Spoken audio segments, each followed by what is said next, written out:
Hey everyone, this is Vindra again and welcome back to my channel. Sebelumnya gue mau minta maaf, mungkin suara gue agak sedikit serak-serak banci. Soalnya seminggu terakhir ini gue agak sedikit batuk-batuk, terus suaranya serak dan sempet hilang juga. Dan hari ini udah agak mendingan. Mungkin karena perubahan cuaca di Jerman dan di Berlin khususnya, seminggu terakhir ini panas lagi, kayak summer yang tertunda lah ya. Terus biasanya kalau misalkan pergantian cuaca, badan gue reaksinya beda-beda. Biasanya sih hidung gue mimisan atau cuman berdarah doang.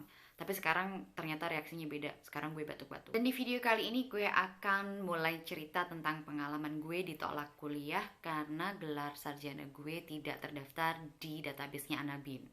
Kalau lo belum tahu apa itu Anabin, di video sebelumnya gue udah sedikit bahas tentang apa itu Anabin dan gimana caranya lo mengecek jurusan dan juga kampus lo di database-nya Anabin. Apakah terdaftar atau enggak dan bagaimana cara menyelesaikan masalah tersebut. Lo bisa lihat videonya di sini. Terus video ini akan cocok untuk kalian yang mau daftar S2 atau S3 di Jerman. Untuk yang mau daftar S1 kayaknya video ini kurang relevan. Oke, gue akan mulai cerita. Jadi ceritanya waktu itu sekitar akhir 2013. Tepatnya bulan November. Gue lupa apakah itu pertengahan atau akhir. Jadi ceritanya gue udah siapin semua dokumen yang berkaitan dengan pengajuan visa di Kedutaan Besar Jerman Jakarta. Jadi ceritanya gini, gue apply visa untuk sekolah bahasa 6 bulan, dan setelah itu gue akan daftar kuliah S2 di Jerman. Karena pada saat itu gue belum punya sertifikat bahasa yang diminta oleh kampus, jadinya gue mau sekolah bahasa dulu, dan setelah kemampuan bahasa gue sudah mencukupi, gue akan langsung daftar ke kampus tujuan gue. Walaupun gue mengajukan visa untuk sekolah bahasa selama 6 bulan, gue sudah diwajibkan untuk melampirkan juga dokumen-dokumen yang dibutuhkan untuk daftar S2, kayak semisal terjemahan ijazah, terus transkrip nilai, pokoknya segala macam yang berhubungan dengan daftar kuliah nanti di Jerman, itu udah harus gue lampirkan. Nah, selain itu, biasanya kan kalau orang mau kuliah di Jerman kan harus udah lampirin LOE tuh. Tapi karena waktu itu gue mau sekolah bahasa dulu selama 6 bulan, gue tidak melampirkan LOE atau dalam bahasa Jermannya Zulassung. Gue melampirkan bukti pendaftaran sekolah bahasa selama 6 bulan. Nah, akhirnya gue daftar, segala sesuatunya sudah lengkap, gak ada masalah. Setelah itu, sekitar seminggu setelah gue mengajukan permohonan visa gue ditelepon sama Kedutaan Besar Jerman di Jakarta bagian visa. Waktu itu gue inget banget gue lagi kerja. Oh ya, sebelum gue pergi ke Jerman, dulu gue bekerja di Goethe Institut Indonesian di Jakarta. Dan jangan berpikiran bahwa karena waktu itu gue kerja di Goethe Institut, lantas gue dapat perlakuan khusus dari Kedutaan Besar Jerman. Itu salah.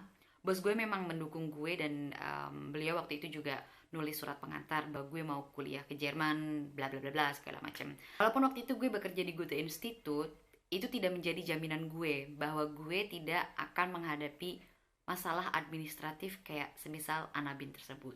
Jadi intinya, walaupun kalian misalkan seorang karyawan di perusahaan Jerman yang sangat tersohor di seluruh dunia, atau misalkan lo anak diplomat, atau lo mungkin punya keluarga di Jerman, itu tidak menjamin lo terlepas dari masalah Anabin ini.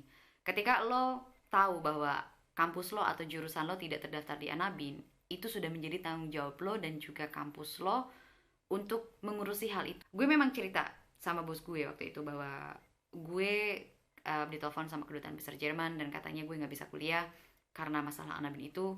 Bos gue udah angkat tangan karena untuk masalah tersebut beliau juga nggak tahu harus ngurusinnya gimana. Tapi yang jelas beliau kasih gue support dan teman-teman kantor gue juga kasih gue support, dan akhirnya gue bisa menyelesaikan masalah tersebut.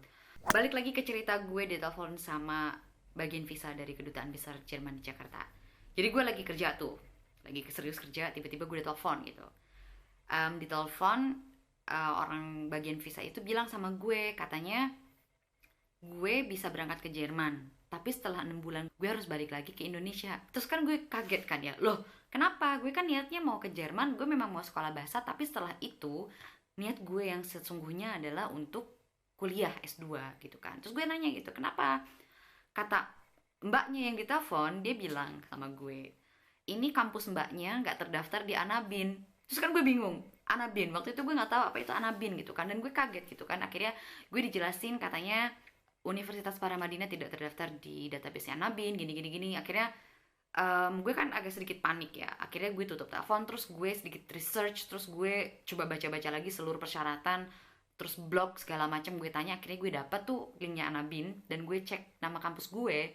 Setelah gue cek dan gue tahu masalahnya apa, database-nya nggak update, nama kampus gue masih Universitas Paramadina Mulia. Akhirnya gue telepon kedutaan besar Jerman di Jakarta, gue bilang gue tahu masalahnya apa dan gue bisa menyelesaikan ini. Gue minta waktu untuk menyelesaikan masalah ini. Gue dikasih waktu untuk menyelesaikan masalah tersebut, dan gue langsung tancap gas ke kampus gue. Gue konfirmasi ke kampus gue, terus cerita segala macem. Dan memang karena waktu itu kondisinya gue juga sedikit panik kali ya, dan gue pengen buru-buru menyelesaikan masalah ini. Akhirnya gue inisiatif bilang ke kampus gue bahwa gue akan jalan sendiri ke Ban PT, tapi gue minta backup dari kampus. Maksudnya kalau misalkan ada segala sesuatu yang dibutuhkan dari kampus, gue minta tolong kampus untuk menyediakan dokumen-dokumen yang dibutuhkan. Setelah dari kampus, gue ke Ban PT. Nah, ketika di Ban PT, gue ketemu dengan Mbak Denisa. Gue ceritakan kasus gue ini, dan ternyata menurut Mbak Denisa tersebut, oh ya, Mbak Denisa itu stafnya Ban PT.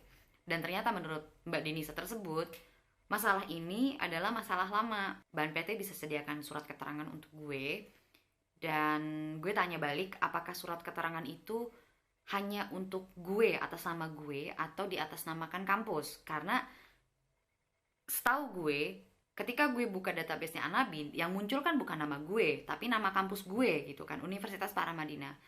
Dan gue tanya soal itu, ternyata mereka akan bikinkan surat keterangan khusus untuk masalah gue atas nama gue.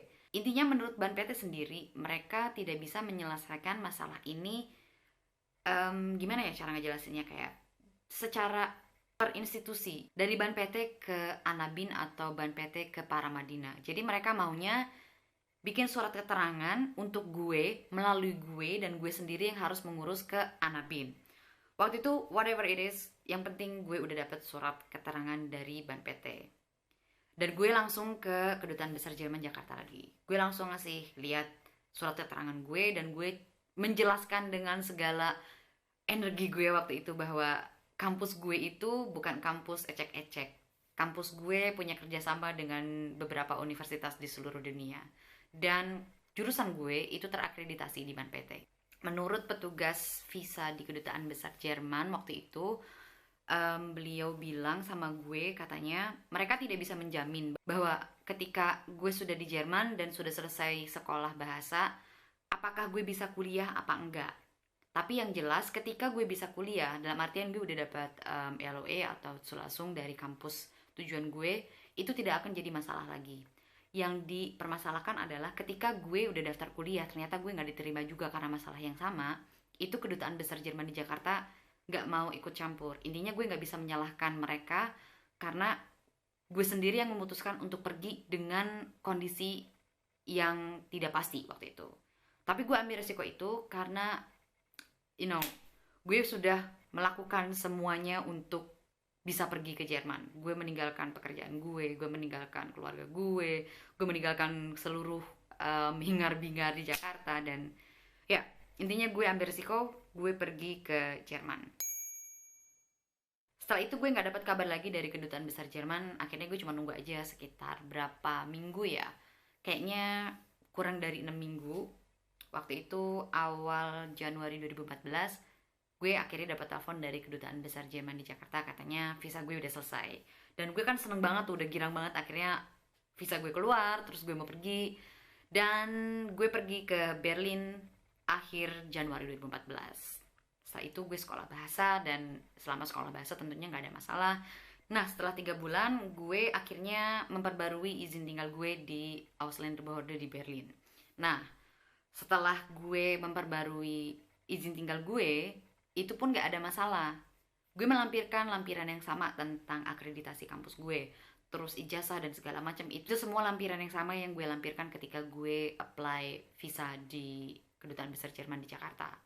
Nah, gue juga waktu itu sih masih deg-degan sebetulnya gitu kan, karena takutnya masalah tersebut terulang atau enggak. Tapi ternyata enggak. Gue udah dapat izin tinggal selama 2 tahun, dan gue kan seneng banget tuh. Nah setelah itu gue sekolah bahasa lagi, dan gue waktu itu nekat ambil ujian B2 walaupun waktu itu gue masih B21.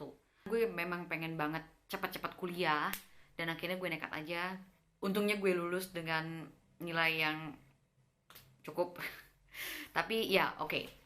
Gue apply ke kampus gue, ke Hochschule Pforzheim waktu itu tahun 2014. Akhirnya gue dapet undangan untuk interview sama profesornya. Itu dari sekitar 380 aplikan, gue masuk 50 besar untuk datang interview sama profesor gue. Dan menurut gue berarti dari ratusan orang yang apply dan gue masuk 50 besar, itu artinya gue qualified dong untuk jurusan ini. Hal yang paling gue takutkan pada waktu itu adalah kemampuan bahasa Jerman gue yang masih kacrut banget ya, yang masih jelek banget. Tapi gue nekat, modal gue memang selalu nekat. Akhirnya interview berjalan dengan lancar, terus setelah beberapa minggu gue dapat surat. Ternyata itu surat penolakan. Dan di surat penolakan gue tersebut tertulis alasannya,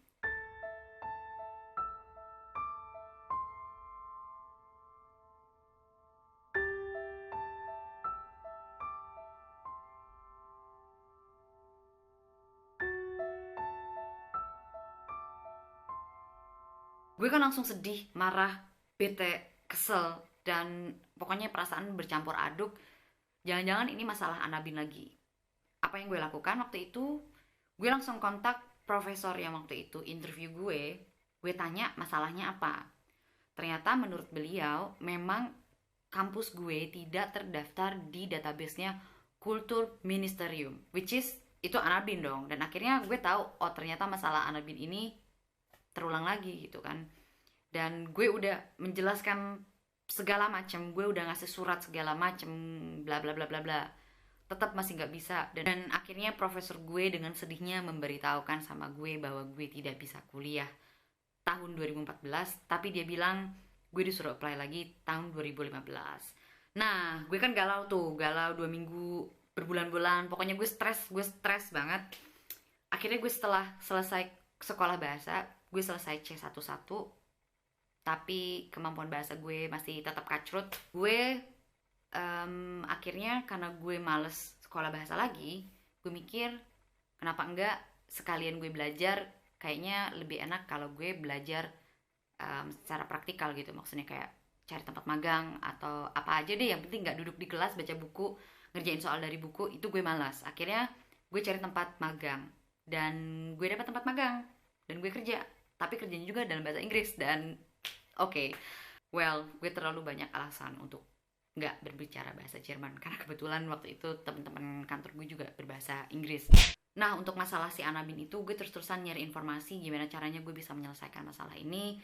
Dan kebetulan akhir tahun 2014, sekitar bulan Desember, gue ketemu dengan bokapnya cowok gue kebetulan profesor, dan gue cerita soal masalah gue.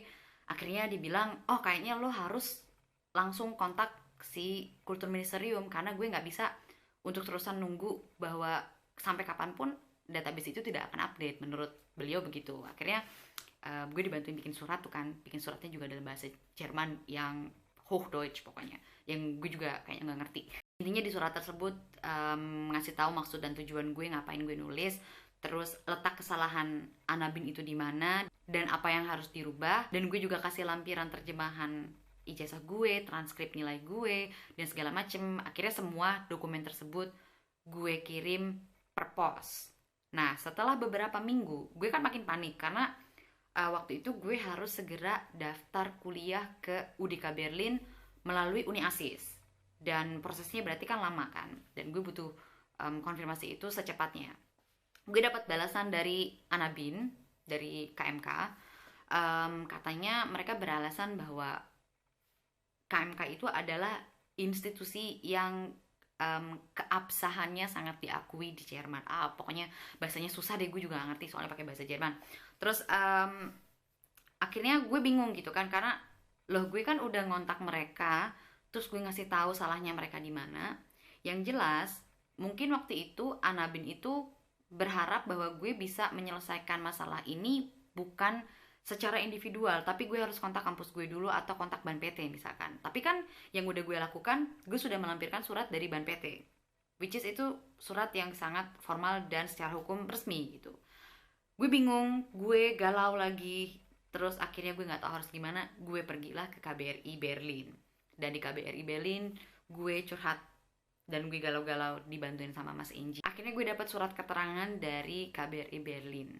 Nah, tapi waktu itu gue juga minta dukungan dari kampus. Gue minta bantuan dari kampus soal perubahan nama, soal akreditasi, pokoknya soal dokumen-dokumen yang dibutuhkan. Jadi intinya ketika gue di Jerman, gue berkoordinasi dengan KBRI dan juga kampus gue di Indonesia.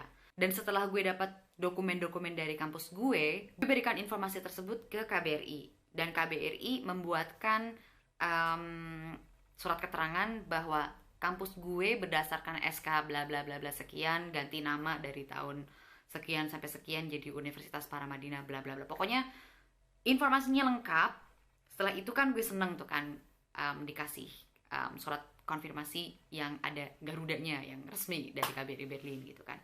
Akhirnya gue kirim kopinya ke Anabin, dan gue juga nekat kirimkan aplikasi gue ke Uni Asis untuk jurusan Visuelle Kommunikation di UDK Berlin. Waktu itu gue punya perasaan bahwa kayaknya gue harus pulang ke Indonesia dan bikin surat keterangan. Selain itu gue juga mau minta surat rekomendasi karena gue mau daftar ke kampus-kampus lainnya kan, gitu kan. Dan sedihnya 1 jam sebelum gue pergi ke airport, gue dapat email dari Uni Asis, katanya gue nggak bisa daftar ke UDK Berlin karena jurusan gue tidak terakreditasi. Itu kan gue kan langsung gue gedek banget ya. Gue 1 jam sebelum ke airport terus dapat bad news kayak gitu, rasanya gimana gitu loh, kayaknya mau makan orang gitu kan. Akhirnya gue langsung email balik Uni Asis.